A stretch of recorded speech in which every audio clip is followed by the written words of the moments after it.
மேடையில் வீற்றிருக்கும் பெரியோர்களுக்கும் என்னுடைய 50 ஆண்டுகால நண்பர் திரு ராமசாமி அவர்களுக்கும் பார்வையாளராக அமர்ந்திருக்கும் பெரியோர்களுக்கும் மாணவர்களுக்கும் என்னுடைய மாலை வணக்கம். சில காரணங்களுக்கு நான் உங்களிடம் தயவுகூர்ந்து மன்னித்துக் கொள்ளுங்கள் என்று சொல்ல வேண்டியிருக்கிறது. நிகழ்வு முடிவு பெறும் வரை இருக்க வேண்டும் என்று நினைத்திருந்தேன். ஆனால் சில கமிட்மெண்ட் காரணமாக ஏற்கனவே ஏற்றுக்கொண்ட கமிட்மெண்ட் இன்றைக்கி கூப்பிடுவாங்கன்னு தெரியாது. அப்படி கூப்பிட்டுருக்கிறதுனால நான் உடனடியாக போக வேண்டியிருக்குது ஒரு தொலைக்காட்சி இதுக்காக வேண்டி. இந்த திரு ராமசாமி அவர்கள் தன்னுடைய நூலை எனக்கு அனுப்பியிருந்தார். அதை நான் படித்து பார்த்தேன்.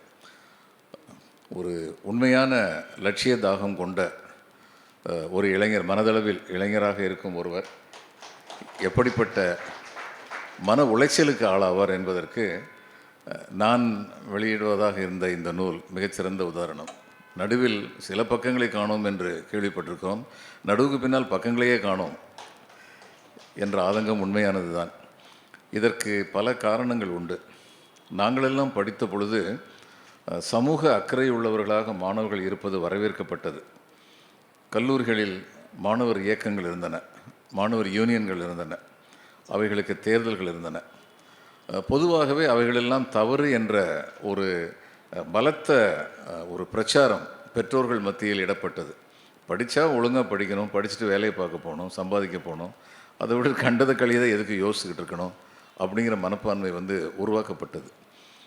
அதுக்கப்புறம் இந்த குளோபல் லிபரலைசேஷன் அது இதுன்னு சொல்லி ஆரம்பித்ததில் சம்பாதிக்கிறது ரொம்ப முக்கியம் அப்படிங்கிறது மறந்து போய் சம்பாதிக்கிறது மட்டும்தான் முக்கியம் அப்படிங்கிறதான ஒரு மனநிலை பொதுவாகவே உலகம் பூரா தமிழ்நாடு அதுக்கு விதிவிலக்கு இல்லாமல் போயிடுச்சு.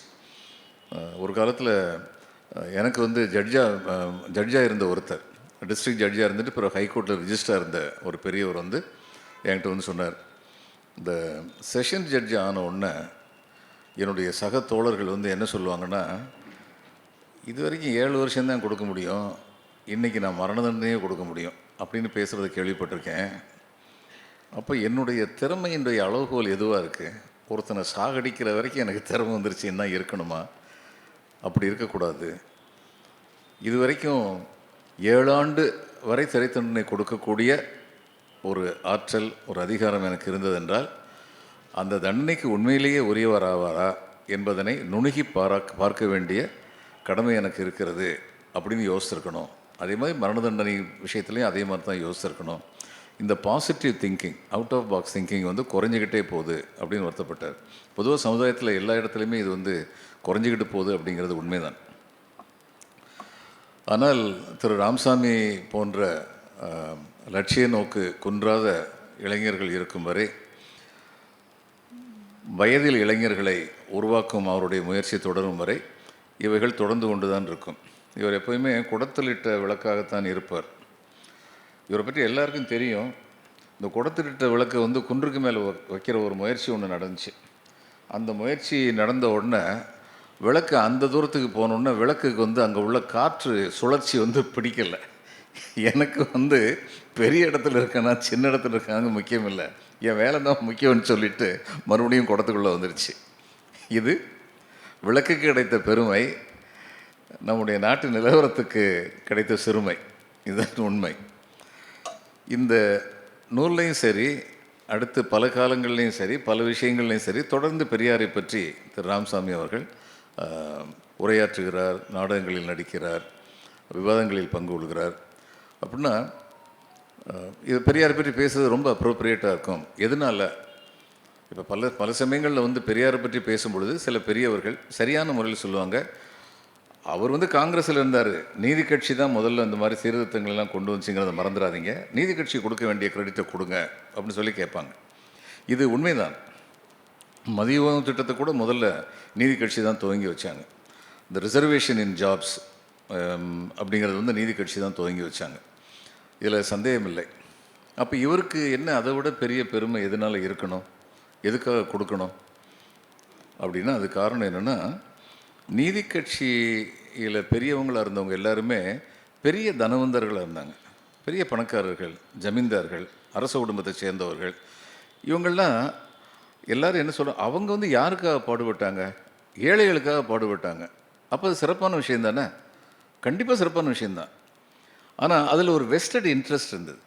அவங்க வந்து பிரிட்டிஷ் எஜுகேஷன் வந்து அவங்களுக்கு கீழே பணிபுரிஞ்சுக்கிட்டு தாழ்ந்து பணிந்து போய்கிட்டு இருந்தவங்கள்லாம் அவங்கள வந்து சொடுக்கு போட்டு கூப்பிட்ற மாதிரியான அதிகாரத்துக்கு போயிட்டாங்க. அப்படிங்கிறத பார்த்தபோது சமுதாயத்தில் தங்களுக்கு இருந்த நிலை பிறழ்ந்து விட்டதை அவர்கள் உணர்ந்தார்கள். இந்த சமுதாய நிலை பிறழ்ந்து விட்ட நிலை மறுபடியும் சமுதாய உயர்வு தனக்கு கிடைக்க வேண்டும் என்றால் அதற்கு சரியான ஆயுதம் அரசியல் பலத்தை பெறுவது தான். ஆனால் அவருடைய சிறப்பு என்ன? அந்த அரசியல் பலத்தை அவர்கள் நியாயமான முறையில் பெற முயன்றார்கள். அதாவது ஏழை எளியவர்களுக்கு நன்மை செய்து ஏழை எளியவர்களை எங்களுடன் வைத்துக்கொண்டு அரசியல் பலத்தை மறுபடியும் பிடித்தால் எங்களுக்கு இருந்த அந்த பழைய இடம் எங்களுக்கு மறுபடியும் கிடைக்கும் அப்படிங்கிறது அவங்களுடைய குறிக்கோளாக இருந்தது. இது ஆங்கிலத்தில் சொல்கிறதுனா என்லைட்டன்டு செல்ஃப் இன்ட்ரெஸ்ட் அப்படின்னு சொல்லலாம். இதிலேருந்து ஏன் பெரியார் வேறுபடுறாரு? பெரிய செல்வந்தர் குடும்பத்தில் பிறந்தவர். இந்த நாடகத்தின் ஒரு காட்சியில் பார்த்தோமே அது உண்மையாகவே நடந்தது தான். மன்னர் வந்து மன்னன் போகும்பொழுதெல்லாம் இவங்க வீட்டில் தான் விருந்தாளியை வந்து தங்குவார். அதனால் இவர் வந்து வைக்கம் போராட்டத்துக்கு வந்தவரை, மன்னருடைய ஆட்சிக்கு எதிராக போராட்டத்துக்கு வந்தவரை மன்னர் தன்னுடைய விருந்தாளியை கூப்பிட்டார். அப்படிப்பட்ட பெரிய செல்வந்தர் குடும்பத்திலிருந்து வந்தவர் தனக்குன்னு அதிகாரம், அவருக்கு சீஃப் மினிஸ்டர் போஸ்ட் ஒரு காலத்தில் ஆஃபர் பண்ணாங்க. ஆனால் அவர் எடுக்க மாட்டேன்னு சொல்லிட்டார். தனக்குன்னு எதுவுமே வேண்டாம் அப்படின்னு சொல்லி இறுதி மூச்சு வரை தனக்கு அதிகாரம் வேண்டாம், எனக்கு செல்ஃப் இன்ட்ரெஸ்ட்டு வேண்டாம், எனக்கு வந்து பப்ளிக் இன்ட்ரெஸ்ட் தான் என்னுடைய செல்ஃப் இன்ட்ரெஸ்ட் அப்படின்னு கடைசி வரை தியாகசீலராக வாழ்ந்தார். அப்படிங்கிறது மற்றவங்ககிட்ட இருந்து இவருக்கு உள்ள சிறிய ஆனால் மிக சீரிய ஒரு வேறுபாடு. அதனால தான் பெரியார் வந்து வாராது போல் வந்த மாமணி அப்படின்னு சந்தேகமே இல்லை. தமிழ்நாட்டு தென்னகத்து வரலாற்றில் வந்து அப்படி ஒருத்தர் இருந்தார்னா, அதிகாரத்தை கையில் வைத்திருக்கும் பொழுது தாமரை இலை தண்ணி மாதிரி இருந்த ஒரே ஒரு அரசியல் தலைவர் இன்று வரை இந்திய வரலாற்றில், சுதந்திர இந்திய வரலாற்றில் அப்படின்னு பார்த்தோம்னா அது விஸ்வநாத் பிரதாப் சிங், விபி சிங், அவர் ஒருத்தர் தான். இது வரைக்கும் வேறு யாருமே அது மாதிரி கிடையாது. கர்நாடகா வந்து அவங்களுடைய ஆட்சியில் இருந்தது, அவங்க கட்சியுடைய ஆட்சியில் இருந்தது. இந்த காவேரி ட்ரிபியூனல் வந்து ஃபார்ம் பண்ணாமலே இருந்தது. இங்கே நடந்துக்கிட்டு இருக்கிறது வந்து அவங்க ஆட்சி இல்லை. நீங்கள் பார்த்தீங்கன்னா தமிழ்நாட்டுக்கு எந்த கட்சி மத்தியில் ஆட்சிக்கு வந்தாலும் தமிழ்நாட்டுக்கு நியாயம் கிடைக்காது. ஏன்னா அந்த கட்சி தமிழ்நாட்டில் வர முடியலை அப்படிங்கிறதுனால. அவங்க தமிழ்நாட்டில் வந்து இப்போ கர்நாடகா சப்போர்ட் பண்ணால் இன்றைக்கி இல்லைனா நாளைக்கு, இன்றைக்கி எதிர்கட்சியாக இருந்தால் நாளைக்கு ஆளுங்கட்சி ஆகும். தமிழ்நாட்டுக்கு சப்போர்ட் பண்ணால் என்ன கிடைக்கும் அப்படிங்கிற சிந்தனை தான் மத்திய ஆளும் வல்லமை பெற்ற கட்சிகள் எல்லாத்தையுமே இருக்குது. அதனால் நமக்குள்ள வரப்பு தகராறு, சென்ட்ரல் கவர்மெண்ட்டோட நமக்குள்ள வரப்பு தகராறு வந்து பெர்மனண்ட், அது வந்து டெம்பரரி கிடையாது. யார் ஆட்சியில் இருந்தாலும் அந்த வரப்பு தகராறு இருக்கும். ஆனால் இவர் வந்து ஆட்சியில் இருந்தபோது இந்த மாதிரி காவிரி ட்ரிபியூனல் ஃபார்ம் பண்ண ஏன் பண்ணலை அப்படின்னு கேட்டார். அவங்க சொன்னாங்க, இல்லை அது பிரதம மந்திரி தான் அது கையெழுத்து போடணும், அவருக்கு 1000 வேலை இருக்குது, அந்த order to bring it into existence அவர் தான் கையெழுத்து போடணும். உடனே அவர் வந்து 1000 வேலை இருக்குது, இன்றைக்கி அதை வேலையை பண்ணிடுறேன், ஃபைல் எடுத்துகிட்டு வாங்க சொல்லி கையெழுத்து போட்டார். கையெழுத்து போடும் பொழுது அது தன் கட்சி ஆட்சி புரிகின்ற கர்நாடகத்துக்கு சில பாதகங்களை ஏற்படுத்த முடியும். நியாயமான வழியில் பார்த்தா தமிழகத்துக்கு கொஞ்சம் அதிகமாக தண்ணி கொடுத்தா, நியாயமான தண்ணி கொடுத்தா அது கர்நாடகத்துக்கு வந்து பாதத்தை ஏற்படுத்த முடியும்னு தெரிஞ்சும் தன்னுடைய அரசியல் லாபத்தை பற்றி யோசிக்காமல் நாட்டு நலனை பற்றி யோசிக்கிறது அப்படிங்கிறது இந்திய அளவில் நாம் பார்த்த மட்டும் அவர் மாதிரி இன்னொருத்தர் வந்து வந்ததில்லை அப்படிங்கிறது உண்மை. இப்போ பெரியார் வந்து இன்றைக்கி வந்து பெரியார் இல்லையேன்னு சொல்லி நம்ம வருத்தப்பட வேண்டிய தேவையில்லை. ஏன்னா பெரியார் போன்றவர்கள் வந்து புத்தர் வந்ததுக்கப்புறம் 2000 வருஷம் கழிச்சு தான் பெரியார் வந்தார். அதனால் 2000 வருஷம் கழிச்சு தான் அது மாதிரி இன்னொருத்தங்க வருவாங்க. ஆனால் அந்த கொள்கைகள் நீர்த்து போகாது. அந்த நீர்த்து போகிற மாதிரியான ஒரு சூழ்நிலை வரும். இப்போ யார் கொள்கையை யார் ஃபாலோ பண்ணுறாங்களோ அவங்களே ஆட்சிக்கு வந்துட்டால் அதான் எல்லாம் வந்துருச்சுல்ல, எல்லாம் நடந்து முடிஞ்சிருச்சுல அப்படின்னு ஒரு திருப்தி வரும். அந்த திருப்தி வரும்போது தான் மாநிலங்களுக்கு ஏற்கனவே இருக்கிற உரிமைகளே கம்மி, அதையும் எடுத்துக்கலான்னு சொல்லிட்டு ஒரு சென்ட்ரல் கவர்மெண்ட் வரும். வந்தோடனே அன்னைக்கு சொன்னார் பார்த்தியா பெரியார், சரியாக தான் சொன்னார்னு மறுபடியும் பெரியாருடைய கொள்கை வந்து உயிர்ப்படுத்து வரும். அதனால் வந்து இது வந்து ஒரு பெரன்னியல் வார், இதுக்கு வந்து முடிவு கிடையாது. புரட்சிங்கிறது வந்து என்ன, புரட்சிக்கு அடிப்படை சொல் வந்து வேர் சொல் வந்து புரட்டு அப்படிங்கிறது. அல்லவை ஒழிந்து நல்லவை இடம்பெறலே புரட்சி. ஆக்கம் நிலைபெறுவது தான் புரட்சி, தீமைகள் அழிந்து நன்மைகள் நிலைபெறுவது தான் புரட்சி. அப்போ இது தொடர்ந்து இட்ஸ் அ கண்டினியூஸ் ப்ராசஸ். ஆனால் பல சமயங்களில் நமக்கெல்லாம் சின்ன பிள்ளையில் சொல்லி கொடுத்தாங்க, நம்ம நல்லவங்களாக இருக்கணும், நேர்மையானவங்களாக இருக்கணும், அப்போ தான் எல்லாமே வந்து நல்லது நடக்கும்னு. ஆனால் இது எல்லாத்து கூடவே இன்னொருத்தையும் சொல்லிக் கொடுக்கணும். நம்ம நல்லவங்களாக இருக்கணும், நேர்மையாக இருக்கணும், கெட்டிக்காரங்களாக இருக்கணும், அதையும் சொல்லிக் கொடுக்கணும். அப்படி கெட்டிக்காரங்களாக இல்லைன்னா நம்முடைய நல்ல தன்மைக்கும் நேர்மைக்கும் எந்த விதமான மரியாதையும் இல்லாமல் போயிடும்.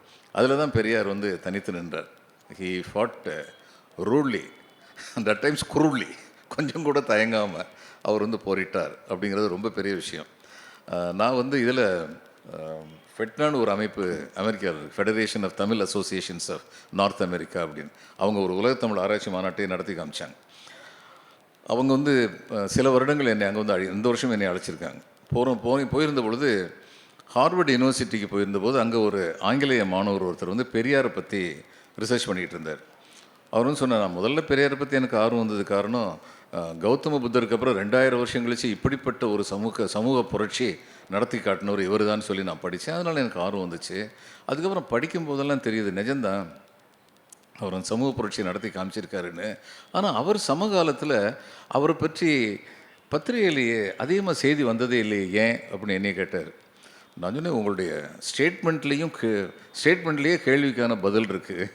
ஏன்னா பத்திரிகைகள் யாருக்கு சொந்தமாக இருந்தது? இத்தகைய புரட்சி வரக்கூடாது என்று எண்ணுபவர்களுக்கு சொந்தமாக இருந்தது. அவங்க எப்படி இவரை தூக்கி பிடிப்பாங்க? அதனால் அவரை பற்றி செய்திகள் வந்து அதிகமாக வரல. அவருடைய நுண்மான் நுழைப்புலங்கிறதுக்கு கண்ணன்னு சொல்லி அண்ணாவுடைய பயோகிராஃபியை வந்து எழுதினார். நம்ம எக்ஸ்டர்னல் அஃபேர்ஸில் ரொம்ப நாளாக வேலை பார்த்துட்டு இப்போ விருப்ப ஓய்வு பெற்று வந்துட்டார். என்னுடைய நண்பர் அவர் வந்து ஒரு நிகழ்வு வந்து குறிப்பிட்டிருக்காரு. திரு அண்ணாதுரை அவர்கள் மாநில முதலமைச்சராக பதவியேற்ற பின்னால் வரிசையாக அவர் கொஞ்ச நாள் தான் இருந்தார். ஆனால் ஸ்ட்ரைக்கிங் அட் த ரூட்ஸ் அப்படின்னு சொல்லுவாங்கள்ல, அது மாதிரி சில சட்டங்களை உடனடியாக கொண்டு வந்தார். அதில் முக்கியமானது சீர்திருத்த திருமணங்கள் என்று அழைக்கப்பட்டவை சட்டப்பூர்வமான திருமணங்கள் அப்படின்னு சொல்லி கொண்டு வந்தது. அதாவது அது வரைக்கும் பல பேருக்கு தெரியாதுன்னா இன்றைக்கி உள்ள தலைமுறைக்கு கண்டிப்பாக தெரியாது. வெறுமனே வந்து சடங்குகள் எதுவுமே இல்லாமல் மாலை மாற்றிக்கிட்டால் அது வந்து அங்கீகரிக்கப்பட்டது. இதுபடி as per law it is not an approved legal marriage அப்படி சொல்லியிருந்தது. சட்டப்பூர்வமான திருமணம் இல்லை அப்படின்னு. அப்போது இதை வந்து உடனடியாக மாற்றணும்னு சொல்லி சட்டம் போடணும்னு சொல்லி போட்டபோது டிராஃப்ட் ஆக்ட்னு சொல்லுவோம். எப்பயுமே சட்டத்தின் வரைவு நகல் முதல்ல வந்து லா டிபார்ட்மெண்ட் வந்து தயார் பண்ணி கொடுப்பாங்க. கொடுத்து அதை சிஎம் அப்ரூவ் பண்ணதுக்கப்புறம் சட்டமன்றத்தில் வந்து அதை ப்ளேஸ் பண்ணுவாங்க. அது சட்டமன்றத்தில் பாஸ் பண்ணதுக்கப்புறம் கவர்னர்கிட்ட வந்து அனுப்புவாங்க. நல்ல கவர்னராக இருந்தால் உடனடியாக கையெழுத்து போடுவார், இல்லைனா உட்கார வச்சு காத்துக்கிட்டு இருப்பார். ஸோ அது கையெழுத்து போட்டதுக்கப்புறம் அது வந்து சட்டமாயிரும். இப்போது இது முதல்வர்கிட்ட வந்துச்சு. சட்டத்துறையிலேருந்து அவங்க பார்த்துட்டு அதுக்கப்புறம் முதல்வர்கிட்ட அனுப்புனாங்க. இப்போ முதல்வர் அதை அப்ரூவ் பண்ணியிருந்திருக்கலாம். அவங்க வந்து அதில் எழுதியிருந்தாங்க, அதாவது இந்த மாதிரி ரிச்சுவல்ஸ் எதுவுமே இல்லாமல், சடங்குகள் எதுவுமே இல்லாமல் ஆண் வந்து இவங்க பெண்ணுக்கு வந்து தாலி கட்டி மாலை மாற்றிக்கிட்டால் அது வந்து சட்டப்பூர்வமான திருமணம் தான் அப்படின்னு. இவர் அதை அப்ரூவ் பண்ணியிருக்கலாம். ஆனால் இவர் சொன்னார், ஐயாட்ட கொஞ்சம் காமிச்சிருங்க அப்படின்னு சொல்லி சொன்னார். உடனே ஐயாட்ட அது போனோடனே அவர் வந்து பெரியார் வந்து அதை படித்து பார்த்துட்டு, ஆமாம் மாலை மாற்றுறது வரைக்கும் சரிதான், ஆம்பளை வந்து பொம்பளைக்கு தாலி கட்டுறதே அடிமைத்தனம்னு சொல்லிகிட்டு இருக்கேன் வெங்காயம், இந்த நேரத்தில் இதை நான் தாலி கட்டணும்னு சொல்லி கண்டிஷன் போடுறீங்க. உடனே இவர் வந்து போனவர் வந்து அப்போ அதை வேணால் எடுத்துருவோம் அப்படின்னாரு. இல்லை அதை எடுத்துட்டா பிறகு பொம்பளைங்கள்லாம் என்னை பார்த்து என்னை தாலி கட்ட விட மாட்டேங்கிறேன்னு சொல்லுவாங்கள்ல, நீ தானே காரணம்னு சொல்லுவாங்கள்ல, வழி வழியாக இருந்த ஒரு மரபை அவ்வளோ லேசாக மறக்க மாட்டாங்கள்ல அப்படின்னா போனவருக்கு என்ன செய்கிறதுன்னு தெரியல. அப்போ அதை எப்படி மாற்றினாங்கன்னா, எந்த சடங்குகளும் இன்றி மாலை மாற்றிக்கொண்டு தாலி கட்டியோ தாலி கட்டாமலோ மாலை மாற்றிக்கொண்டு மாலை மாற்றி கொண்டார்கள் என்றால் அது சட்டபூர்வமான திருமணம். Either with mangalsutra or without mangalsutra. இது வந்து ஒரு ஃபார்மல் எஜுகேஷன் அதிகமாக இல்லாத ஒரு மனிதர்கிட்ட எப்படிப்பட்ட ஆழ்ந்த அறிவு, சமுதாய அறிவு இருந்தது அப்படிங்கிறதுக்கு மிகச்சிறந்த ஒரு உதாரணம் அப்படின்னு சொல்லி நினைக்கிறேன். பெரியாரை பற்றி சொல்கிறதுன்னா இன்னும் எவ்வளோ சொல்லிட்டு போகலாம். இப்போ நான் முதல்ல இதில் வந்து பல்கலைக்கழகத்தில் வந்து முதுகலை படிப்பு படிக்கிறதுக்குன்னு வந்தபோது எனக்கு இது மாதிரி எத்தகைய சமுதாய அறிவும் கிடையாது. நான் வாழ்ந்த சூழ்நிலையில் அந்த சமுதாய அறிவு ரொம்ப மிக அதிகமாக நிரம்ப பெற்ற ஒருத்தரை வந்து என்னுடைய தோழரை வந்து நான் பார்த்தேன், ராமசாமி வந்து. அவருக்கு சில சமயம் என்னை பார்க்கும்போது சிரிப்பு வரும். என்ன வளர்ந்துருக்கான் அந்த பையன், இது கூட தெரியாமல் அப்படின்னு மனசுக்குள்ளே நினச்சிருப்பார். ஆனால் வெளியில் சொல்லாத ஒரு பண்பு இருந்தது. ஆனால் அங்கே வந்து முதல் தடவையாக நான் பார்த்தேன் எப்படிப்பட்ட ஒரு சமுதாய மாறுதல் நிகழ்த்தப்பட்டு. நான் சிவகாசியில் பிறந்து வளர்ந்துவேன். சிவகாசியில் அந்த சமுதாய மாறுதல் ஏற்கனவே நடந்துருச்சு. நாடார்கள் வந்து ஒடுக்கப்பட்ட ஒரு சமுதாயத்திலிருந்து வந்தவர்கள், ஒரு பொருளாதார வளர்ச்சி அடைந்து கல்வி ரொம்ப தேவைன்னு கண்டுபிடிச்சி கல்வி நிறுவனங்களை நிறுவனாங்க. அந்த கல்வி நிறுவனங்களை எல்லாருக்குமே படிக்கிறதுக்கு வாய்ப்பு கொடுத்தாங்க. அதனால் மதிய உணவு வந்து காமராஜர் சொன்னபோது முதலாக மதிய உணவு வந்து ரொம்ப உற்சாகமாக அறிமுகப்படுத்தின ஒரு சில பள்ளிகளில் சிவகாசி இந்து நாடார் விக்டோரியா உயர்நிலை மற்றும் மேல்நிலை பள்ளி இதுவும் தொடக்கப்பள்ளியும் one of the first schools பண்ணாங்க.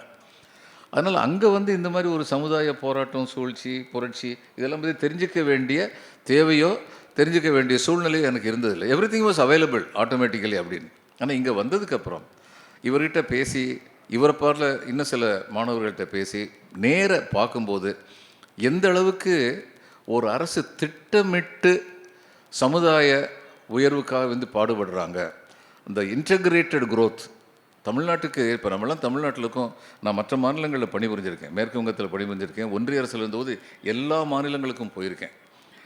ராஜஸ்தான் மாநிலத்தில் பட்டியலினத்தை சேர்ந்த பெண்கள் வந்து தொடக்கப்பள்ளி வரைக்கும் போனது, அந்த அந்த பெண்களில் தொடக்கப்பள்ளி வரைக்கும் போனவங்க 2 விழுக்காடு. இது எப்போது? 1996 2 விழுக்காடு. இது மாதிரி எத்தனையோ நான் வந்து பார்த்துருக்கேன். இதில் வந்து ஹெட் கான்ஸ்டபிளாக நாங்கள் வந்து ஒரு தரம் இது ஒன்று பண்ண வேண்டியிருந்தது. வெல்ஃபேர் மினிஸ்டர்ஸ் கான்ஃபரன்ஸ் ஒன்று நடத்த வேண்டிய, சோஷியல் வெல்ஃபேர் மினிஸ்டர்ஸ் கான்ஃபரன்ஸ், எல்லா ஸ்டேட் வெல்ஃபேர் மினிஸ்டர்ஸையும் கூப்பிட்டு நாங்கள் வந்து கான்ஃபரன்ஸ் நடத்த வேண்டியிருந்தது.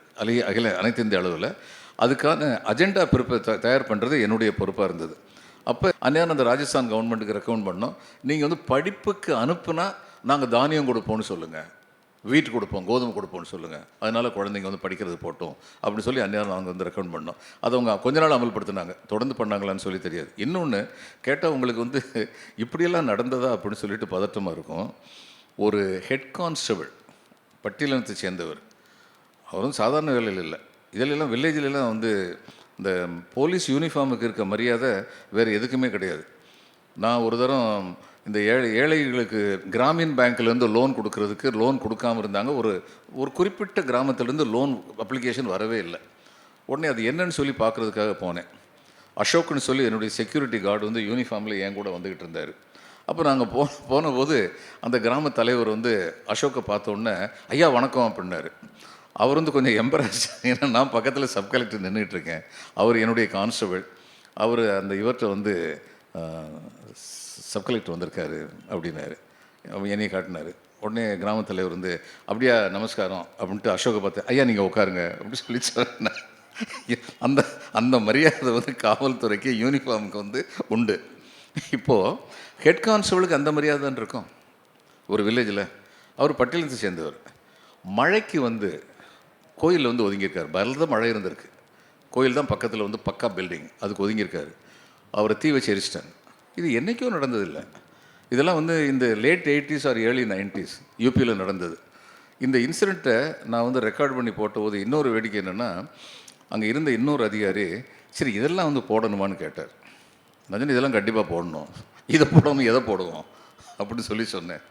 அடுத்து இன்னொன்று, ஒரு தீர்ப்பு, ஒரு மேல் ஜாதியை சேர்ந்த ஒருத்தர், கோயிலில் குருக்களாக இருந்த ஒருத்தர் வந்து அவர் மேலே பெண்ணை கற்பழிச்சிட்டாருன்னு சொல்லி ஒரு வழக்கு நடந்தது வட மாநிலம் ஒன்றில்.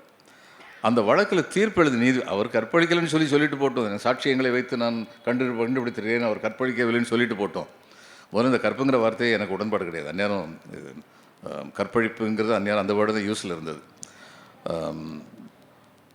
தீர்ப்பு என்ன எழுதினார்னா, இவரை நான் விடுதலை செய்கிறேன், இவர் மேல் ஜாதியை சேர்ந்தவர், எனவே இதெல்லாம் இவர் செய்திருக்க மாட்டார். என்ன கொடுமை இது! இப்படியெல்லாம் தீர்ப்பு இருந்தது, இப்படியெல்லாம் நடந்தது. இப்போது பெருமளவிற்கு இங்கே வந்து அந்த மாதிரியான இது இப்போ இல்லைன்னா, இல்லைன்னு சொல்ல முடியாது, இன்னும் இருக்குது. ஆனால் இந்த அளவுக்காவது சமுதாயம் வந்து நாகரிகமாக இருக்குது அப்படின்னா அதுக்கு வந்து பெரியார் எடுத்த முயற்சிகள் வந்து பெரிய முயற்சிகள். லெட் அஸ் நாட் ஃபர்கெட், இவங்க ஜஸ்டிஸ் பார்ட்டியை சேர்ந்தவங்க வந்து அந்த தலைவர்கள் எல்லாருமே வந்து பழுத்த பக்திமான்கள். அவங்க வந்து நேர்மையான பக்திமான்கள். தேங்க்யூ. நேர்மையான பக்திமான்கள், ஆனால் பக்திமான்கள் தான். இவர் நம்ம பிடிஆர் இருக்காரு, அவருடைய தாத்தா வந்து இந்த இதில் வந்து ஐயப்பசாமி கோயிலில், அங்கே ஐயப்பசாமி கோயிலில் வந்து சிலை வந்து பழுதுபட்டுருச்சு. அப்போ அந்த பழுதுபட்ட சிலைக்கு வந்து மாற்று சிலை செய்யும்போது எத்தனையோ அது எதிர்ப்புகள் வரும். ஆனால் ராஜன் ஐயாவுடைய தலைமையில் வந்து ஒரு குழு அமைச்சு அவங்க வந்து அந்த சிலையை செஞ்சு அனுப்புனாங்கன்னா யாரும் எதுக்க மாட்டாங்க. ஏன்னா அவர் அப்படிப்பட்ட ரிலிஜியஸ் பர்சன், ரொம்ப தீவிரமான. அவங்க இருந்த பல பேர் அது மாதிரி தான். அவங்களுக்கு ரிலிஜியங்கிற பேரில் நடக்கிற தவறுகள் வந்து பிடிக்கலை.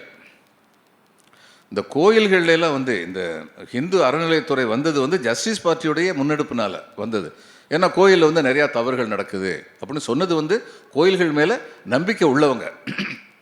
பெரியாருக்குள்ள வித்தியாசம் என்னென்னா, கோயில் இருக்க வரைக்கும் கோயிலில் சில பேர் மட்டும்தான் ஆதிக்கம் செலுத்த முடியும்னு இருக்கிற வரைக்கும் கோயிலில் தப்பு நடக்க தான் செய்யும். அதனால் வந்து நீங்கள் வந்து இதை வேறு விதமாக பார்க்கணும். தி அவுட் ஆஃப் பாக்ஸ் திங்கிங் அப்படின்னு சொல்லுவாங்க. அது அவற்றை வந்து ரொம்ப அதிகமாக இருந்தது. நார்த் இந்தியாவில் வந்து, வட இந்தியாவில் வந்து பெரியாரை பற்றி அல்லது அண்ணா அவர்களை பற்றிய ஒரு அசஸ்மெண்ட்டு எப்படி இருந்ததுன்னா, பிரிவினைவாதிகள், இந்தியாவே பிளவுபடுத்துறதுக்கு வந்தவங்க. மதுலிமாயிங்கிற சோஷியலிஸ்ட் லீடர் தான் முதல்ல சொன்னார், 2 தேசிய தலைவர்களை பற்றி இப்படி பேசாதீங்க, உங்களுடைய அண்டர்ஸ்டாண்டிங்கே தப்பு, அவங்க 2 பேருமே தேசிய தலைவர்கள். இன்றைக்கி எதெல்லாம் வந்து ஜஸ்டிஸ் பார்ட்டியும் அடுத்து ஓமந்தூர் ராமசாமி ரெட்டியாரும் காமராஜரும் அண்ணாவும் அதுக்கப்புறம் தொடர்ந்து திமுகவும் அதிமுகவும் இதெல்லாம் வந்து தொடர்ந்து ப்ராக்டிஸ் பண்ணிட்டு, அதுதான் சொன்னேன், 70-80 வருஷமாக இந்தியா தமிழ்நாட்டுக்கு கிடைச்ச அதிர்ஷ்டம் என்னென்னா இன்டெகிரேட்டட் க்ரோத், ஒருங்கிணைந்த வளர்ச்சி அப்படிங்கிற நம்பிக்கை உள்ளவர்களாகவோ அல்லது அப்படி பேசலைன்னா ஆட்சியில் வர முடியாது என்பதை உணர்ந்தவர்களாகவோ உள்ளவங்க இருந்ததுனால தொடர்ந்து இங்கே வந்து ஒருங்கிணைந்த வளர்ச்சிங்கிறது வந்து ஒரு தாரக மந்திரமாக வந்து ஆயிடுச்சு. நான் இதுக்கு அமெரிக்காவுக்கு போகும்போது என்னுடைய நண்பர் ஒருத்தருடைய வீட்டில் வந்து தங்குவேன். அவர் வந்து பார்டர் ஏரியா, ஆந்திராவுக்கு பக்கத்தில் உள்ள பார்டர் ஏரியா. அதனால் தெலுங்கு பேசுகிறவங்க பேயிங் கெஸ்ட்டாக அங்கே வந்து இருப்பாங்க. அந்த பையங்க ஐடி செக்டரில் வந்து வேலை பார்க்குற பையங்க இருப்பாங்க. அதில் பல பேர்கிட்ட அவர்கிட்ட ஈவினிங்லாம் பேசிக்கிட்டு இருக்கும்போது நான் பார்ப்பேன், ஒரு ஏறக்குறைய அங்கேருந்து வந்தவங்களில், ஆந்திராவிலேருந்து வந்தவங்களில் 70-80 விழுக்காடு எப்படி வந்திருக்காங்கன்னு சொல்லி கேட்டால் முதல்ல சொல்லுவாங்க இது மாதிரி அப்ளை பண்ணலாம்னு சொல்லிவிட்டு, அதுக்கப்புறம் எங்கள் தாத்தாவும் வெங்கையா நாயுடும் நல்ல ஃப்ரெண்ட்ஸு, அவர்கிட்ட ஒரு வார்த்தை சொன்னோம், தவறு இல்லை அப்படி சொல்லி ஒரு, ஏன்னா அந்த பையனுக்கு திறமை இருக்குது, திறமைக்கு வந்து ஒரு இது தூண்டுகோல் தேவை இருக்குது, ஒரு கேட்டலிஸ்ட் தேவை இருக்குது, அதனால் போகிறாங்க. ஏறக்குறைய 70-80 விழுக்காடு இப்படி அறிமுகமானவர்கள், பெரிய குடும்பங்களோட அறிமுகமானவர்கள் வந்து அமெரிக்காவுக்கு வந்து இதிலேருந்து வந்திருந்தாங்க, ஆந்திராவிலேருந்து. ஆனால் அதே சமயத்தில் நான் பார்த்துருக்கேன், 70-80 விழுக்காடு அமெரிக்காவுக்கு போன தமிழர்கள் வந்து ஃபஸ்ட்டு ஜெனரேஷன் தமிழ்ஸ், முதல் தலைமுறை தமிழர் நான் பார்த்த மட்டில். இப்போ என்னுடைய நண்பர் வந்து டாக்டர் சுந்தரம் வந்து தமிழ் தாய்மொழியில் தான் கல்வி பயிற்றுவிக்கப்படணும்னு சொல்லி, அவர் வந்து ரொம்ப பெரிய செல்வந்தர் கிடையாது, அமெரிக்காவில் இருக்கிறனால நிச்சயமாக வசதியாக இருக்கார்.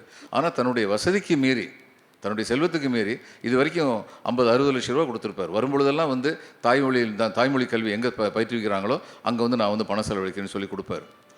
இங்கே வந்து ஏதாவது ஒரு கொடுமை நடந்தபோது, இப்போ தூத்துக்குடியில் வந்து ஒரு துப்பாக்கி சூடு நடந்துருச்சுன்னா அங்கே உள்ளவங்க ஏன் பதறாங்க அப்படின்னா, அதுக்கு காரணம் அந்த தூத்துக்குடியில் சுட்டு கொல்லப்பட்டாங்களே அந்த குடும்பத்து மாதிரியான பின்னணியிலேருந்து வந்தவங்க அங்கே போய் உட்காந்துருக்காங்க, அதனால் பதறாங்க. இது தமிழ்நாட்டுக்கு கிடைச்ச வரப்பிரசாதம். இதனால் என்ன, இன்றைக்கி பாருங்கள், மதிய உணவு திட்டங்கிறது ரொம்ப சிறப்பான ஒரு திட்டம். அது ஜஸ்டிஸ் பார்ட்டி காலத்திலேருந்து ஆரம்பித்தாங்க. அதை விட அந்த அளவுக்கு, அதை விடன்னு சொல்ல முடியாது, அந்த அளவுக்கு சிறப்பான இன்னொரு திட்டம் காலை சிற்றுண்டி தர்றது. இந்த ஒரு திட்டத்தினால இன்றைக்கி உள்ள முதலமைச்சர் வந்து ஒரு 10-15 வருஷம் வந்து சமூக பொருளியல் அறிஞர்கள் வந்து ஒரு அசஸ்மெண்ட் பண்ணும்போது, அது இன்றைக்கி ஏற்கனவே ஜெயரஞ்சன் வந்து சொல்லியிருக்காரு, 90% வந்து இது வந்து பள்ளிக்கூடத்துக்கு வர்ற மாணவர்களுடைய வருகை வந்து அதிகரிச்சுன்னு சொல்லியிருக்காரு. 90% என்ன எனக்கு தெரியாது, 89 இருக்கலாம், 91 இருக்கலாம், எப்படி வேணாலும் இருக்கலாம். ஆனால் அவங்க எந்த அளவுக்கு வாழ்க்கையில் முன்னேறுவாங்க அப்படிங்கிறத வந்து பார்த்தோம்னா, ஒரு இந்த கழகம் அந்த கழகம் நான் பேச நினைக்கல, ஆனால் இது வந்து கலைஞர் போட்ட திட்டம். அதில் வந்து அவங்க என்ன சொல்லியிருந்தாங்க, தமிழை பாடமாக எடுத்த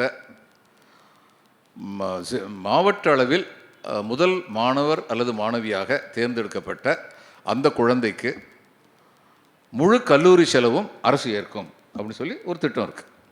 அந்த திட்டத்தில் பயன்பெற்ற பெண் வந்து மைக்ரோசாஃப்டில் வந்து வேலைக்கு போய் ஜாயின் பண்ணாங்க. எனக்கு அந்த குடும்பத்தை நல்லா தெரியும். அந்த அந்த அவளுடைய தம்பி வந்து, அந்த பையன் வந்து 4 சப்ஜெக்ட் எடுத்தான், இதில் மேத்ஸ், ஃபிசிக்ஸ், கெமிஸ்ட்ரி அண்டு இது கம்ப்யூட்டர் சயின்ஸ். அவன் 4லையுமே 100% அந்த பையன். அதுக்கப்புறம் அவனும் வந்து அங்கே மைக்ரோசாஃப்ட்டுக்கு வந்து வேலைக்கு போனான். அவன் வேலைக்கு போயிட்டு அதுக்கப்புறம் நான் வந்து அவனை கொஞ்ச நாள் கழிச்சு இங்கே வந்தபோது அவன்கிட்ட கேட்டேன், ஆமாம் அங்கே சாப்பாடெலாம் உனக்கு எப்படி இருக்குது அப்படின்னு. மாமா பால் சோறுலாம் கிடைக்கிது, பக்கோடா இங்கேருந்து தான் வாங்கிட்டு போக வேண்டியிருக்கு மாமா, அது ஒன்று தான் கொஞ்சம் கஷ்டமாக இருக்குது. ஏன்னா அவனுக்கு பால் சோறு பக்கோடா நம்ம சாப்பிட பிடிக்காது. இப்போது இதெல்லாம் வந்து தமிழ்நாட்டுடைய அறிவு கருவூலங்கள். full many a gem of purest ray serene, the dark unfathomed way caves of ocean bear. Full many a flower is born to blush unseen and waste its sweetness on the desert air அப்படின்னு சொல்லி ஒரு ஆங்கில கவிஞர் வந்து பாடியிருக்கார். விலைமதிப்பற்ற மாணிக்கங்கள் அடையாளம் தெரியாமல் ஆழ்கடலில் இருக்கின்றன அப்படிங்கிற அர்த்தத்தில் அவர் பாடியிருக்காரு.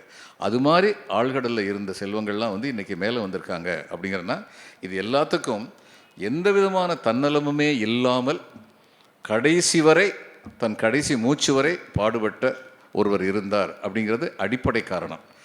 யார் என்ன நினைச்சாலும் இந்த மனிதரை தமிழக வரலாற்றிலிருந்து நீக்க முடியாது. நான் I was not a Periyarist, I am still not a Periyarist.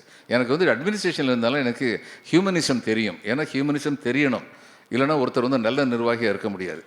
அந்த இதில் வந்து ஒரு சின்ன இன்சிடெண்ட். ஒரு தரம் நான் சப் கலெக்டர் இருந்தபோது என்னுடைய இவர் வந்து சொன்னார், பிஏ வந்து சொன்னார், சார் கொஞ்சம் அழுக்கு போட்ட ட்ரெஸ்ஸை அழுக்காக ட்ரெஸ்ஸை போட்ட ஒரு ஆள் வந்து உங்களை வந்து பார்க்கணும்னு சொல்லி சொல்கிறார், அப்பாயின்மெண்ட் கேட்குறாரு அப்படின்னாரு.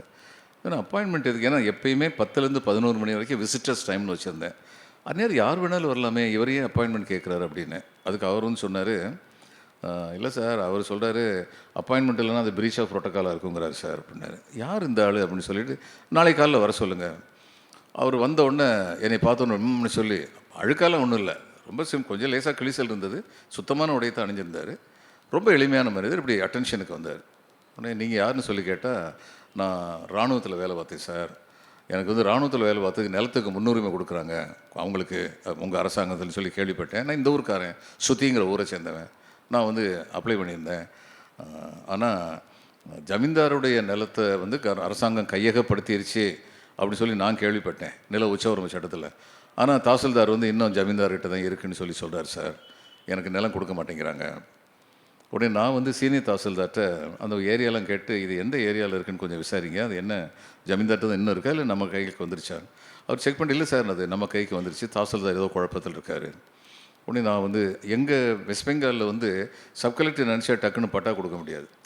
ஏன்னா சப் கலெக்டர் ஒரு இடத்துல 2 வருஷம் இருப்பார், அவருக்கு அந்த இடத்த பற்றி எவ்வளோ நாலேஜ் இருக்கும்.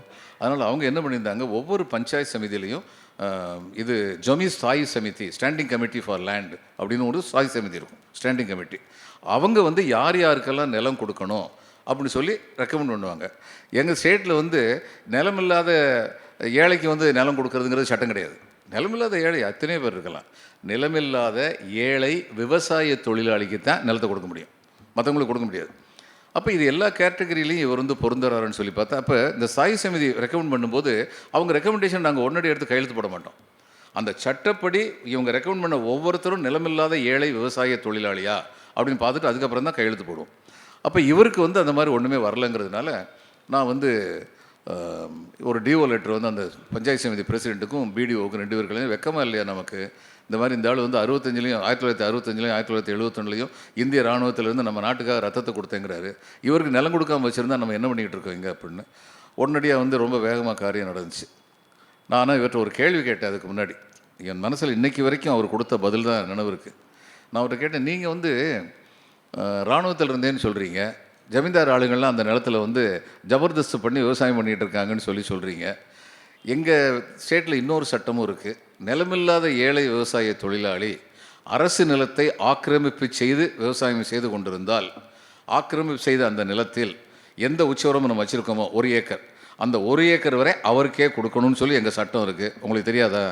இராணுவத்தை சேர்ந்தவன்னு சொல்கிறீங்க, போய் உட்காந்துட முடியாதா உங்களால் அப்படின்னு சொல்லி கேட்டதுக்கு அவர் என்ன சொன்னார், ஐயா நான் 2 தரம் இந்திய நாட்டுக்காக ரத்தம் சிந்தியிருக்கேன், என்னோட நாடு வந்து ஒரு சின்ன பேப்பரில் இந்த நிலம் உனக்குத்தான்னு சொல்லி எழுதி என் கையில் கொடுக்கட்டும், படவா 200 பேர் வரட்டும் அடித்து விரட்டிடுவேன், அதை பற்றி நான் கவலைப்பட மாட்டேன், ஆனால் என் நாட்டு சட்டத்தை நான் மீற மாட்டேயா. அதான் எனக்கு கஷ்டமாக இருந்தது. இப்படி சட்டத்தை மதிக்கிற ஒரு மனுஷன் நம்ம எப்படி நடத்திக்கிட்டு இருக்கோம் அப்படின்னு சொல்லி எழுதணும்னு அதுக்கப்புறம் கரெக்டாக கொடுத்துட்டாங்க. 1 ஏக்கர் நிலம் அவருக்கு வந்துருச்சு. 1 மாதம் கழித்து என் பிஏ மறுபடியும் வந்து சொன்னார், சார் இந்த அழுக்காக ட்ரெஸ் பண்ணாங்களா அந்த ஆள் மறுபடியும் அப்பாயின்மெண்ட் கேட்டு வந்திருக்காரு. அப்போ நான் ஐ ஃபெல்ட் லைக் நெப்போலியன், ஒரு நல்ல காரியம் பண்ணிட்டோம் அப்படின்னு சொல்லிவிட்டு நானே வெளியில் போய் ஹாய் திவாரி, அவர் பேர் Tiwari. Hi Tiwari, how you, எப்படி இருக்கீங்க அப்படின்னு கேட்டேன். நான் என்ன எதிர்பார்ப்பேன், அவர் எந்திரிச்சு ஐயா உங்களால் நிலம் கிடச்சிது சந்தோஷமாக சொல்லுவான்னு நினச்சேன். ஆனால் அவருக்கு நான் வெளியில் வந்தோன்னே அவர் மூக்கு உடைச்சிருச்சு. அப்படி எந்திரிச்சு நின்னார், அட்டென்ஷனுக்கு வந்தார். வந்துட்டு sir this is breach of protocol sir, நீங்கள் எப்படி என்னையை பார்க்க வர்றது, நான் தானே உங்களை பார்க்க வரணும் அப்படின்னு சொல்லி சொன்னார். இது மாதிரிப்பட்ட பல நிகழ்வுகள் வந்து சொல்லிக்கிட்டே போகலாம். இந்த மனிதாபிமானம், மனித நேர்மை அப்படிங்கிறது ஏழைங்கிட்ட வந்து ரொம்ப அதிகமாக இருக்குது. கோயில்பட்டியில் திருநெல்வேலியிலேருந்து வரும்போது ஒரு கோயில்பட்டியில் வந்து அந்த நம்ம கோயில்பட்டி கடலை மிட்டாய் ரொம்ப ஃபேமஸ் இல்லைங்களா. அதனால் நான் வந்து எனக்கு 300 ரூபாய்க்கு கடலை மிட்டாய் வேணும்னு சொல்லி லுங்கி கட்டிக்கிட்டு ஒருத்தர் கடலை மிட்டாய் விற்றுக்கிட்டு இருந்தார். கடலை மிட்டாய் வேணும்னு சொல்லி நான் கேட்டபோது அவர் வந்து ரூபாய் வாங்கி வச்சிட்டாரு. மற்றவங்களாம் 10 ரூபாய்க்கும் 5 ரூபாய்க்கும் பசங்களும் வந்து வாங்கினா கொடுத்துக்கிட்டே இருக்கார். எனக்கு கொடுக்கவே இல்லை. எனக்கு கொஞ்சம் கோபம் வந்துருச்சு. நான் அவர்கிட்ட வந்து கேட்டேன், என்னையா நான் வந்து 1/4 மணி நேரம் எனக்கு அப்புறம் வந்தவங்களுக்குலாம் கொடுக்குறீங்க, எனக்கு ஏன் இன்னும் கொடுக்க மாட்டேங்கிறீங்க? ஐயா ஒரு 5 நிமிஷங்கய்யா அப்படின்னாரு. அதுக்கப்புறம் ஒரு பையன் வந்ததுக்கப்புறம் அவர் என்கிட்ட சொன்னார், ஐயா இங்கே உள்ள பசங்களுக்கெல்லாம் நான் பிளாஸ்டிக் பேப்பரில் சுற்றி கொடுக்குறேன், போகும்போதே பிரித்து எடுத்துகிட்டு கடலை மிட்டாயை சாப்பிட்டு போயிடுவாங்க. நீங்கள் 300 ரூபாய்க்கு கேட்குறீங்க. அப்போ போகிறது வெளியூருக்கு போகிறீங்க, தூர தொலைவட்டுக்கு போகிறீங்க, அங்கே எண்ணெய் கொண்டு போய் பிள்ளைகளுக்கு கொடுப்பீங்கன்னு தெரியாது. அப்போ அங்கேயும் பிளாஸ்டிக்கில் சுற்றி கொடுத்தோம்னா சரி பிள்ளைங்க ஆரோக்கியம் கெட்டு போயிடும் இல்லைங்களா. அதனால தான் என் பையனை வந்து இலை வாங்கிட்டு வர சொன்னேன், இலையில் மடித்து கொடுக்குறேன், ஆரோக்கியமாக பிள்ளை கொடுங்க. இந்த மனிதாபிமானம் வந்து அந்த மனிதருக்கு வந்து பெரிய சொத்தாக இருந்தது. ஒரு லுங்கியை கட்டிட்டு சாதாரணமாக இருந்தார். அதனால் மனிதாபிமானம், மனித நேயம் அப்படிங்கிறது எல்லா இடங்கள்லையும் இருக்குது. அப்படிங்கிறது தான் நமக்கு ஒரு என்கரேஜிங் சிக்னல் லைஃப்பில். இன்றைக்கி வந்து நடுவுக்கு அப்புறம் பக்கத்தையே காணோமே அப்படின்னு சொல்லி சொன்னோம்னா, அந்த பக்கங்களை வந்து சொல்கிறவங்க வந்து நம்பருக்கு அருகிருச்சு அப்படிங்கிறது உண்மை. ஆனால் அந்த பக்கங்களுக்கு ஆதாரமான, நாடகங்களுக்கு ஆதாரமான நிகழ்வுகளை கொண்டவர்கள் நம்ம நாட்டில் இருக்காங்க, நிறைய இடங்கள் இருக்காங்க. அவங்கள கண்டுபிடிக்க வேண்டியதுக்கு ஒருத்தர் மட்டும் எல்லா பொறுப்பையும் கொடுத்துட்டு ஒதுங்கக்கூடாது. எல்லாருமே சேர்ந்து அதுக்கு முயற்சி பண்ணணும். சாம் பெத்ரோதான்னு சொல்லி இவருக்கு ஒரு அட்வைசர் இருந்தார், ராஜீவ்காந்திக்கு. அவர் வந்து ஐஐடி கரக்பூருக்கு வந்து கான்வொகேஷன் அட்ரஸ்க்கு வந்திருந்தார். கரக்பூர் வந்து என்னுடைய ஜூரிஸ், நான் மிதினாப்பூர் கலெக்டர் இருந்தேன். அப்போ அவர் வந்து ஒரு இன்சிடென்ட் சொன்னார். இவங்க சயின்டிஸ்ட் நடுவில் அமெரிக்கன் அதிபர் கென்னடி வந்து பேசும்போது ஒரு 1/2 மணி நேரம் பேசினார். அதில் ஒரு வாக்கியம் அவர் பேசினதில், I want the first man to land on the moon to be an American. சந்திர மண்டலத்தில் கால் வைக்கும் முதல் மனிதன் அமெரிக்கனாக இருக்க வேண்டும் என்று நான் விரும்புகின்றேன் அப்படிங்கிறது ஒரு வார்த்தை. அதுக்கு முன்னாடி நிறைய பேசினாராம். அப்புறம் ஒரு 6 மாதமோ என்னமோ கழித்து 4 பெரிய வால்யூம் புக்ஸ் எடுத்துகிட்டு போய் அந்த குரூப் ஆஃப் சயின்டிஸ்ட் வந்து, mister president, this is the implementation plan for your stipulation that the first man to land on the moon should be an American அப்படின்னு சொல்லி கொடுத்தாங்களாம். ஒரு வார்த்தையை பிடிச்சிக்கிட்டு அதுக்கு என்ன செய்யணும்னு சொல்லி கொடுத்தாங்க. சொல்லிட்டு சாம் பெத்ரோதா சொன்னார், இந்த நாட்டில் இதில் வந்து லேம்ப் போஸ்ட் வந்து எலக்ட்ரிசிட்டியில் வந்து ஏதோ கோளாறு இருக்குன்னா பிரைம் மினிஸ்டர் மேலே ஏறி போக வேண்டியிருக்கு, எல்லாம் வேடிக்கை பார்ப்பேன். அதுக்கப்புறம் மேலே ஏறி போனதுக்கப்புறம் அவர் கொஞ்சம் முழிச்சுக்கிட்டாருன்னா நடக்காது நமக்கு தெரியும் சொன்னால் கேட்குறாரா, மேலே ஏறி போய் பார்த்து உட்காந்துக்கிட்டு இருக்கான்னு சொல்லுவேன். இதெல்லாம் மாறணும் அப்படின்னு சொல்லி சொன்னார். It was in the late 80s அந்த நிலைமை வந்து இருந்தது. ஆனால் இன்றைக்கி பல இடங்கள் அந்த நிலைமை கிடையாது. இந்த சமூக ஊடகங்கள் அதுக்கு ரொம்ப பெரிய ரோல் ப்ளே பண்ணியிருக்காங்க. இப்படிப்பட்ட ஒரு விழிப்புணர்வை கொடுக்கறதுக்குங்கிற எவ்வளவு கஷ்டப்பட்டு இவங்கள்லாம் வந்து நாடகம் மூலம் ஆட்களை திரட்டி செஞ்சாங்களோ அது வந்து இன்றைக்கி அவங்களுக்கு they get audience easily அப்படிங்கிறது வந்து science has provided that facility for us. அதனால் நடக்க வேண்டிய செயல்கள் இன்னும் அதிகமாக இருக்கின்றன. நம்ம தமிழ்நாட்டை வந்து சில வட மாநிலங்களோட ஒப்பிட்டு பார்த்து நம்ம வந்து நம்மளை பார்த்தே பெருமை அடைகிறத விட நம்ம இன்னும் போக வேண்டிய தூரம் என்ன அப்படிங்கிறத வந்து யோசித்தோம்னா அது இன்னும் நன்மையாக இருக்கும். ஒரு வெறும் மெக்கானிக்கல் ப்ராக்ரஸ், வெறும் ஐடி ப்ராக்ரஸ், ஒரு ஆர்டிஃபிஷியல் இன்டெலிஜென்ஸ் ப்ராக்ரஸ், இதெல்லாம் வந்து முழுமையான வளர்ச்சி இல்லை. முழுமையான வளர்ச்சிங்கிறது வந்து மனித நேயத்தோடு கூடின வளர்ச்சி தான். அந்த மனித நேயத்தோடு கூடின வளர்ச்சிங்கிறத அன்னைக்கு கௌதம புத்தர் சொன்னார்னா, வர்தமானர் சொன்னார்னா, அதுக்கப்புறம் வந்து தொடர்ந்து தன் இறுதி மூச்சு வரை பெரியார் சொன்னார். தன்னுடைய பதவிக்காலம் முடியும் வரை விபி சிங் அதை ஃபாலோ பண்ண. விபி சிங் ஹார்வர்டு அட்ரஸ் ஒன்று இருக்குது, அது பல பேருக்கு அந்த ஹார்வர்டு அட்ரஸ் இன்றைக்கி நெட்டில் இல்லை. அவர் வந்து ஹார்வர்டு யூனிவர்சிட்டியில் போய் ஒரு லெக்சர் கொடுத்தாரு. அந்த இன்றைக்கி அந்த விபி சிங்ஸ் அட்ரஸ் இன் ஹார்வர்டு யூனிவர்சிட்டின்னு நீங்கள் போய் இதில் போடுங்க கூகுளில், என்ன கிடைக்கும்னா பத்திரிகை ரிப்போர்ட் வந்து கிடைக்கும், அவர் என்ன பேசுனாங்க பத்திரிகை சொன்னது. ஆனால் அந்த காலத்தில் எனக்கு நினைவு இருக்குது, நான் அதை படிச்சிருக்கேன், பேப்பரில் வந்துருந்துச்சு. எனக்கு ரொம்ப இம்ப்ரெஸ்ட் ஆனது என்னென்னா, அவர் வந்து என்ன சொன்னார், தலைமுறையாக ஆங்கிலத்தில் அவர் சொன்னார், தமிழ் தலைமுறை தலைமுறையாக விளையாடும் வல்லமை பெற்ற வீரர்கள் பார்வையாளர்களாக மட்டுமே இருந்தார்கள். நடுவராக நான் பொறுப்பேற்ற பின்னால் அந்த பார்வையாளர்களை விளையாட்டு வீரர்களாக கொண்டு வந்தேன். அடுத்து அவர் சொன்ன வார்த்தை தான் ரொம்ப முக்கியமான வார்த்தை. அடுத்து சொன்ன 2 வார்த்தை. இதன் காரணமாக நடுவராக இருந்த என் கால்கள் முறிக்கப்பட்டன. He lost kingdom. அதே முக்கியமான வார்த்தை. ஆனால் அடுத்து அவர் சொன்னார்ல, அதுதான் எப்படிப்பட்ட ஒரு தலைவர். அதுக்கு அடுத்து என்ன சொன்னார்? சோ வாட், அதனால் என்ன, என் கால்கள் முறிக்கப்பட்டன, அதனால் என்ன. ஏன்னா விபி சிங்கை பொறுத்தவரை எங்கே போனாலும் VP Singh's agenda accomplished after sacrificing VP Singh அப்படி தான் நடக்கும். அவர் அதை பற்றி கவலைப்படல. அது மாதிரி தான் நமக்கு தமிழ்நாட்டுக்கு கிடைச்ச மிகப்பெரிய தவ பலன் இப்படிப்பட்ட ஒரு இயக்கம் தொடர்ந்து இன்னைக்கு வரைக்கும்.